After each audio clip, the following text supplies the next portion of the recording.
여기 와서 보니까 참 감회가 새로운 게 왜냐하면요. 65년이면은 제가 김수근 건축연구소에 들어간 해거든요. 아주 여쭤봤만 해도 조그만 사무실이었지만 일을 너무 많이 해가지고 주택을 할 시간이 없었어요. 그랬는데 몇 군데 아마도 백으로 눌러서 안 해줄 수 없는 그런 경우가 있었어요. 주택을 하나를 의뢰를 받으면 기왕에 맡은 거 한번 폼나게 하자. 그리고 주택이라는 게 건축가로서는 자기의 역량을 보일 수 있는 아주 중요한 샘플이니까 일단 맡으면 설계비를 엄청나게 많이 받았는데도 그거 가지고는 뭐 저거 안 될 수지가 안 맞을 만큼 열심히 했어요. 김수근 선생님이 이제 그 남산에 국회의사당 현상설계에서 당선이 되신 이후에 한국에 정착을 하셨고, 그래서 설계사무소를 이제 내시게 됩니다. 한국동에. 그리고 나서 이제 다양한 그 공공 프로젝트를 많이 수행하시는데, 제가 알기로는 그 주택 프로젝트는 굉장히 드물었지 않나 그렇게 생각을 하고 있고요. 그런 관점에서 보면 이 건물은 이제 1965년에 설계를 시작해서 1968년에 준공된 작품인데, 그런 점에서 굉장히 시소한 가치가 있지 않나 그렇게 생각을 하고 있습니다. 김수근 선생님이 이제 처음 이 건물을 의뢰받았을 때 가장 먼저 고려해야 될 것이 대지 여건이라고 생각을 하고 있습니다. 경사가 상당히 있는 대지이고요. 그래서 축대나 이런 걸 세워서 평평하게 만들고, 또 채광이라든지 조망을 고려해서 건물을 이제 안쪽으로 배치하는 걸 그렇게 아마 결론이 난 것 같아요. 건물 1층도 그렇고 2층도 그렇고 주변의 자연을 최대한 그 즐길 수 있도록 그렇게 설계가 되어 있고요. 또 마당 공간도 이제 1층과 잘 연결이 되어 있어서 사시는 분들이 이제 그런 부분에서 이 주택을 충분히 향유할 수 있도록 그렇게 배려를 했다고 생각을 합니다. 이화동의 이화장, 교남동의 경교장 이런 거 있듯이 유명한 분들이 사셨던 건축물에 다 이름들이 있더라고요. 근데 이제 이 집은 뭐 그렇게 내세울 만한 사람이 살고 있진 않지만, 그래도 우리 좀 역사적으로 존중할 만한, 존경할 만한 김수근 선생님 작품인데 이름 하나 없는 게 굉장히 가슴이 아팠어요. 그래서 청운장이라는 이름을 제가 붙여서 달게 됐고, 이 건축물이 김수근 선생님 작품이라는 걸 알리기 위해서 제가 밑에 건축 설계자가 김수근이라는 명패까지 이렇게 붙여놓게 됐습니다. 평상시에 이제 그 단독주택에 대한 생각을 늘 갖고 있었죠. 부동산 매물로 나온 이 집을 우연히 발견했는데 아마 그 소유주분들 형제 간에 의견 통일이 안 된 채로 잠깐 나왔었나 봐요. 그래서 매물이 다시 회수됐다가 우연찮게 제 지인이 또 그 건물주를 알아가지고 다시 한 1년 만에 매수를 하는 그런 기회를 얻게 됐습니다. 그런 과정에서 이제 전 건물주께서 이제 저를 한번 좀 만나보고 싶다 이래서 한번 응했더니 두 가지 질문 내지 요청을 하시더라고요. 첫 번째 하나는 이 집을 사서 뭐 할 거냐?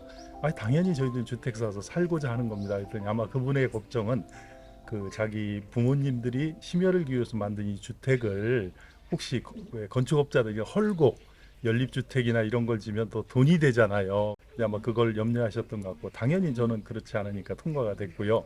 두 번째 또 요청은 뭐냐면, 혹시 저희들이 살다가 이걸 제3자에게 다시 팔 그런 생각이 있으실 때 본인들에게 다시 한번 찾아와서 되살 의향이 있는지를 꼭 물어달라고 그래서 그거 뭐 제가 안 할 이유가 없고 해서 다 통과가 됐습니다. 한마디로 너무 충격적이었어요. 저희가 상상했던 그 집의 프레임, 그런 구조를 완전히 벗어난, 그냥 기존의 아파트라든가 기존의 주택에서 기역자 주택, 미음자 주택에서 보던 거하고는 전혀 다른, 상상하지도 못한 그런 공간이었고요. 이 공간을 본 다음부터는 심장이 뛰고 꼭 거기가 들어가서 살고 싶다, 그런 생각 가지고 있었어요.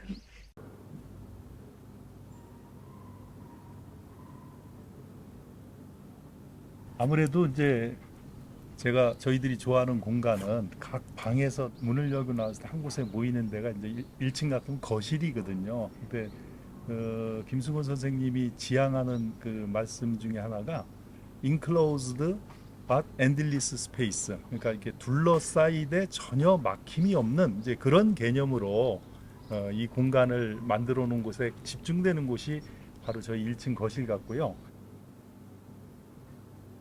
사실 그 60년대 초반부터 시작해서 중반까지 김승 선생 작품에서 공간이 그렇게 중요시되지 않았어요.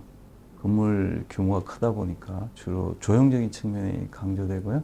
여기 와서 이제 받은 인상은 그 어떤 내부 공간에 있어서 중요한 특징을 부여하려고 했고, 그것이 이제 이 집의 어떤 전체 공간 구조와 형태를 결정하는 데 가장 중요한 역할을 했다는 거예요. 그게 뭐냐면 이제 건물, 기역자로 꺾여 있는 건물에서 가운데 들어서 있는 원형의 요소였어요. 그것이 1층에서는 이제 거실 형태로 나타나고, 2층에서도 이제 공동 시대 형태로 나타나고, 또 3층에서까지 그 형태가 이어지고 있어요. 이런 측면은 제가 이전에 김승 선생님 작품에서는 잘 보기 힘든 특징이었어요. 사실 이런 특징이 이제 60년대 말하고 70년대 초에 세의장이라든지 아니면 우천장 같은 건물에까지 이어지거든요. 그래서 보면 이 집을 설계하면서 김승 선생은 그런 공간적 측면에 대해서 아마 고민을 하셨던 것 같고요. 남산에 있는 자유센터라든지 아니면 워커힐이라든지 이런 국가적인 프로젝트를 하면서 질풍노도와 같은 시기를 경험하셨지 않나 생각을 하고 있고, 이 주택을 보면서도 그런 힘이 느껴졌어요. 아주 세련되거나 뭔가 이런 완성된 모습이 아니고 어떤 잠재력이랄까, 어떤 그 당시 갖고 있었던 어떤 김승 선생의 어떤 그런 호기로움 뭐 이런 것들이 느껴져서 아주 좋은 인상을 받았습니다. 작은 주택 작품을 통해서 뭔가 새로운 시도를 하고 있다는 느낌을 받았고요. 이런 시도는 사실은 대규모 프로젝트에서는 잘 나타나지 않는 거였어요. 당시 그 김승 선생님께서는 당시 군부 정권하고 같이 협동을 하면서 어떤 근대적인 건축의 이념형 그것을 찾아 나섰다고 생각을 합니다. 당시 대한민국 자체가 거의 새롭게 수립된 상태였고요. 그 과정에서 이제 과연 어떤 건축이 이런 근대적인 한국을 대변할 수 있는 건축인가, 이거에 대해서 합의가 없었어요. 그래서 건축가들이 이제 나름대로 그 방법을 찾아 나섰는데요. 그 과정에서 이제 굉장히 조형성이 강조되고, 또 작품에서 보면 어떤 국가적인 이념이랄까 이런 것이 반영이 많이 됐어요. 근데 건축은 물론 굉장히 사적이고 또 내밀한 측면도 갖고 있거든요. 이 주택을 보면서 어떤 김승 선생이 가졌던 좀 사적이고 내밀한 어떤 건축의 모습을 찾아볼 수 있어서 참 좋았습니다.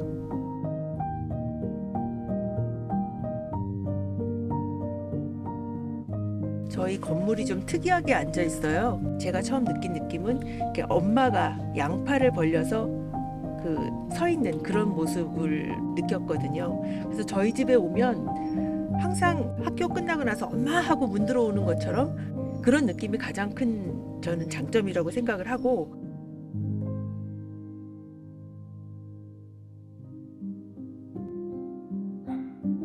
김승 선생님께서 이제 60년대 초반하고 중반에 설계하신 작품들이 대부분 노출 콘크리트로 되어 있어요. 노출 콘크리트가 갖고 있는 가장 큰 장점은 조소성이 있습니다. 그러니까 거푸짐을 어떤 방식으로 만드냐에 따라서 자유롭게 형태를 찍어낼 수 있고요. 또 한 가지가 뭐냐 하면은 보통은 이제 건물을 지으면 기둥이나 보와 그다음에 이런 마감재들이 이제 다 분리가 돼서 있는데, 이 노출 콘크리트는 그것이 하나의 재료로 일체화되어 있습니다. 그래서 건축가들이 그런 물성을 활용해서 상당히 그 다채로운 자유로운 어떤 조형을 만들어내는데, 이 집에서도 이제 그런 시도를 하고 있어요.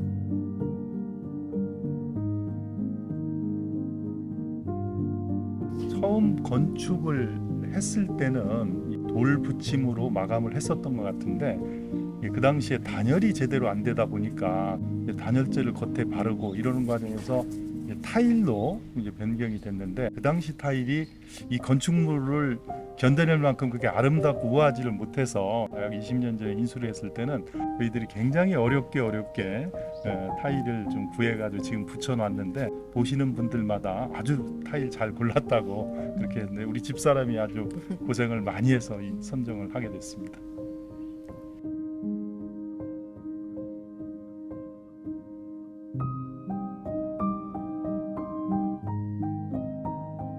김승근 선생님의 어떤 건축 철학이나 신념, 또 건축 언어 이거를 되살릴 수 있는 거는 최대한 그대로 보존하자. 그래가지고 그 다양한 그 곡선미 이걸 가급적 살리려고 했고요. 그다음에 이제 역시 노출 콘크리트로 대변되는 그 근육질의 그 또 우람한 모습 이것도 반드시 살려야 된다 해서 이런 구조체나 이런 거 원칙적으로 건들지 않고 다만 이제 실내에서 사는데 불편함을 최소화시킬 수 있도록 각종 실내 도배라든지 도장이라든지 이런 선에서 조금 손을 보고 김승근 선생님의 어떤 작품성을 훼손하지 않는 데 주력을 해서 인테리어 같은 걸 했습니다. 단점은 딱 한 가지예요. 힘들어요. 육체적으로 조금 고단하긴 하지만 이 집이 주는 기쁨, 행복 이런 정신적인 충만감 때문에 사실은 힘든 건 잘 모르겠어요. 지금 제가 보니까 선 하나가 필연성이 있어서 그렇게 그려진 게 보이는 거예요. 설계 담당은 전태진 씨라는 분이고 실장은 윤승중, 소장 김수근 도장 찍혔네. 그러니까 소장이 매 시트마다 도장 찍을 정도면은 꼼꼼하게 했다는 얘기죠. 그리고 앞에 그 투시도 그린 사람은 최준이라고 그분이 홍대 건축과 나온 분인데 굉장히 꼼꼼한 분이에요. 그 참 이게 아주 옛날 시대에 들어온 것 같아요. 저는 이런 주택이 이렇게 잘 보존되어 있다는 게 참 감사할 뿐이에요. 도면까지 이렇게 그건 이제 건축에 대한 애정일 수도 있고 고전에 대한 오마주일 수도 있고 참 이게 이렇게 자부심을 갖고 보존하신다는 게 참 저로서는 감사합니다. 오랫동안 이제 김승근 건축에 대해서 많은 연구를 해왔는데 아쉽게 느끼는 부분이 그 데이터에 근거한 사실에 근거한 그 연구가 진행이 좀 잘 안 되고 있다는 거예요. 특히 이런 주택들, 상류 주택들이 설계 당시 공개가 안 되는 경우가 굉장히 많습니다. 그래서 아직까지 이제 정확하게 연구가 안 돼서 도대체 공간에서 어떤 식의 작업들이 이제 있었고 또 주택들이 어떤 게 설계된 게 있는지 완전히 파악이 안 되고 있어요. 그래서 이번이 굉장히 좋은 기회라고 생각을 하고 있고요. 이런 그 건물들을 한번 모아서 좀 더 그 체계적으로 연구할 경우에 김승근 건축을 좀 더 새롭게 볼 수 있는 기회가 되지 않을까. 점점 알면 알수록 김승선을 비롯한 여러 건축가분들에 대한 존경심과 그 존중하는 마음이 점점 커가고 있고 건축물에 대한 사랑하는 마음도 점점 커가고 있는 것 같습니다. 이렇게 다이나믹하고 모든 것이 빨리빨리 급변하는 세대에 있어서 서양의 건축이라든가 뭐 주택 같은 걸 보면 계속 고치고 다듬고 해서 100년 이상 된 주택들이 상당히 많은 걸로 알고 있어요. 그래서 저희는 다행히 운이 좋아서 처음 건축주님께서 잘 관리해 주시고 김수근 건축가의 그 스피릿이 다 그대로 녹아 있게끔 이런 좋은 집을 마련해 주셨고 또 그걸 저희가 이어받아서 너무 행복하고 기쁘게 이 집을 관리하고 그러고 있는데 누군가가 저희의 뒤를 이어서 저희 집을 인수하시게 되면 그 저희가 가졌던 그리고 저희 먼저 건축주들 전축주님과 그다음에 김수근 선생님이 가졌던 그 생각을 이어받아서 요거를 가능한 오래 유지해 주셨으면 하는 그런 바람이 있습니다.